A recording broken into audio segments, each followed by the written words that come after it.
mà i un barret, un bastó i un bigoti van donar tant joc.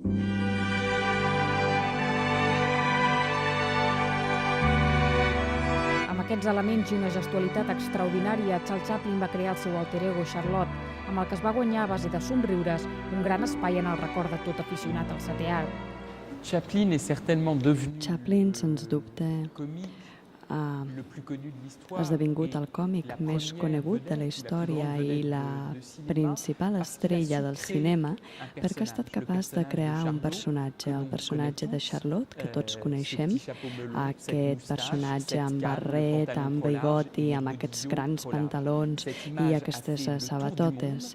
És una imatge que ha donat la volta al món. Chaplin, a les seves primeres pel·lícules, evoluciona en un registre de jocs muts cap a un llenguatge més universal, que és el que permetrà que aquest registre burlesc i còmic sigui apreciat a Amèrica, Europa, passant per Àsia també.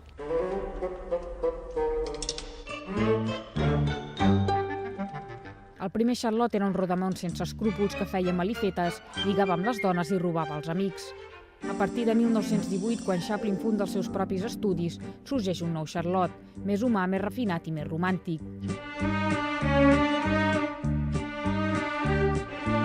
Chaplin va començar a dirigir les seves pròpies pel·lícules i es va convertir en un personatge aclamat pel públic i venerat per artistes com ara Fernand Léger, que el van convertir en una icona de l'art d'avantguarda. Va ser aleshores quan Chaplin va començar a introduir reflexions sobre el món que l'envoltava. Reflexions autobiogràfiques, socials i polítiques que van combinar en títols com ara El xicot, La quimera de l'or o El gran dictador. Chaplin va saber crear un personatge que va treure tot tipus de públic, convertint-se en universal. Però de seguida la seva indumentària, les seves ganyotes i els seus moviments van ser copiats.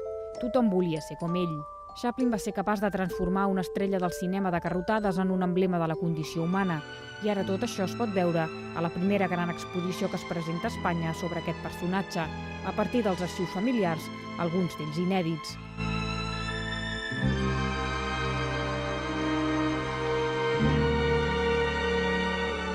Són prop de 300 fotografies d'estudi, cartells i revistes, documents i fragments de pel·lícules del còmic més gran que ha donat mai la història del cinema.